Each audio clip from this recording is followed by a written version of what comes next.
2020 was a pretty good year for games, but even then I couldn't shake that looming feeling that something was missing, a problem shared throughout all the best titles. Where the fuck were the bald protagonists? Which is puzzling, because when you think of the greatest games, this is a common trend. God of War, yeah, it's a decent game, but he's bald, so it's amazing. Vin Diesel, also great. The Halo franchise, in which you never see Master Chief's head, so we can safely assume he was bald. And of course, Breath of the Wild? Flash forward to 2021, and I'm happy to report the bald man is back in business.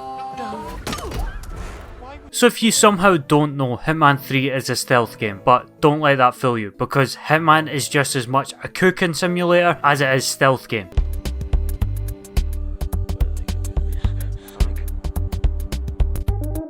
You play as Barcode Man, tasked with assassinating targets all across the world, in whatever way you choose to, even if that's pushing a granny off a building. The story revolves around you and your BFF hunting down a group of sheep shaggers, known as Providence, the lads pulling the strings behind the curtain. But I'll save all that for later because, let's be honest, we're not playing Hitman for the story, we're playing it for this, and most importantly, this.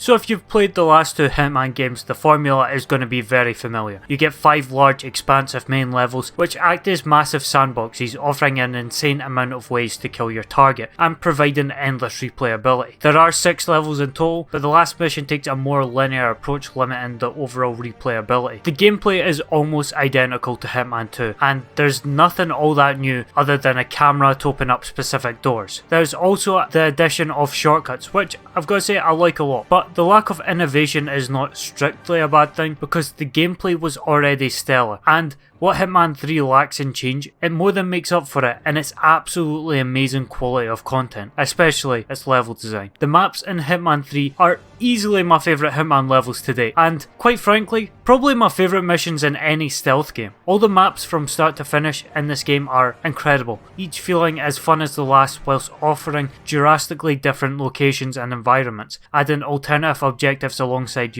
murder. The maps are ridiculously dense with so many secrets, gameplay options, and NPCs which can sometimes tank the FPS, but don't worry about that because I have a quick fix. The maps allow for a ridiculous amount of freedom, letting you approach the exact same mission in so many different ways, which all just gets better with multiple playthroughs as you learn the map in all its nuances, with you constantly coming up with creative ways to kill your target and manipulate the AI to your advantage, which, by the way, the AI can be pretty dumb. Undoubtedly some of my assets must be safe. No, everything is gone. They work well for the game, allowing them to be predictable and fair, but still is a bit jarring when they completely forget someone was just murdered and go back to their daily routines after 2 minutes of being cautious. Which is understandable because who gives a fuck about Jerry? You're still going to be doing your constant people watching, listening to conversations to get ideas, and patiently waiting to execute your master plan, which, if you're anything like me, it will most likely horrifically fail.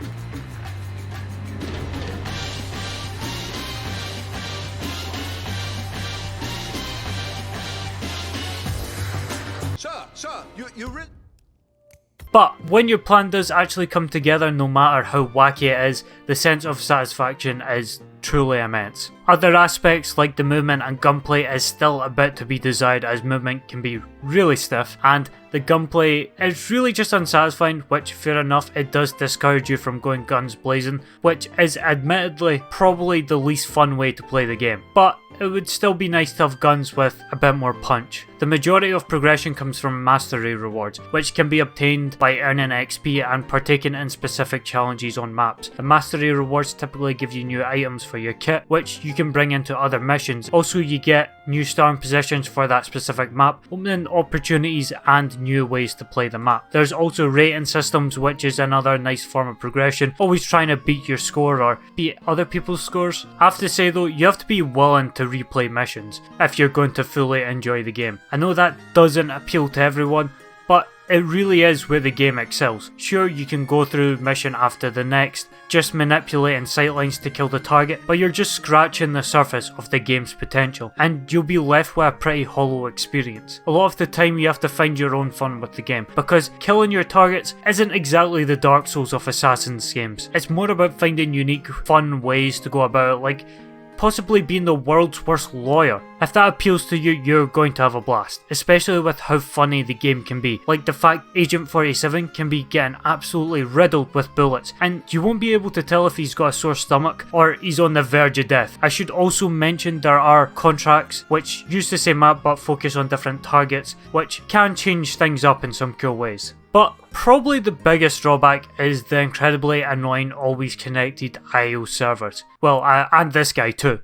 Oh my god, their voices were so beautiful. You know ASMR? It was like ASMR, but loud. We have a no tolerance policy for ASMR here. But yes, all your progression is tied to your IO account, so you can be playing a mission and have multiple disconnects due to the servers just being wank, so you have to wait there and try reconnect if you care about progression at all. Because if you're playing offline, you don't earn any progression, you don't get scores, you're pretty much playing the game with no progression. It's just a major nuisance. Right then, since I've been putting it off, how's the story? It's not too great, but it's not bad. Don't go in expecting that levels of storytelling because that's just unrealistic. Remember, Knack, the mission is to get big. Typically, most of the storytelling is done at the start of missions through exposition, which I'm not gonna lie, my brain just shuts off during most of these scenes. There are some really cool moments in the story, but a lot of it feels jarring, as there is very little time to build up more impactful moments, as it has exposition to start the mission and cutscenes to end the mission, which isn't a lot considering there are only 6 missions. Although this way of storytelling can be a bit jarring, it does ensure that the gameplay isn't hampered in the name of the story, which is definitely a good thing. Most importantly, it gets the job done, and it's pretty good considering how much they limited themselves. And I would probably say this is the strongest and most enjoyable story in the trilogy. Hitman 3 is fantastic. Although there are some missed opportunities, it doesn't take away from the fact that this game is a fantastic conclusion to the World of Assassination trilogy, absolutely acing its formula that it's built up in the last 5 years, creating an incredibly fun, endlessly replayable sandbox where assassinating feels more like an elaborate puzzle with the wackiest solutions imaginable, with truly remarkable gameplay and level design, kicking off 2021 to a good start, returning bold protagonists to their former glory. Right, so if you're new here, at the end of every Scottish opinion, I've implemented my own rating system, elegantly called the Shitometer. I've wiped clear the games of last year inside a new tier list for 2021, as I'm only going to include the games that released this year, as it acts as a more fair comparison. Every game reviewed will be added to the infamous Shitometer, which I must state is the only true, definitely objective method of determining a game's quality. So don't question it when Knack is at the top, because the Shitometer is never wrong. But with that out of the way, where does Hitman 3 sit on the Oracle of Truth? Well, it's gotta be banging, because at the end of the day, Agent 47 is bald.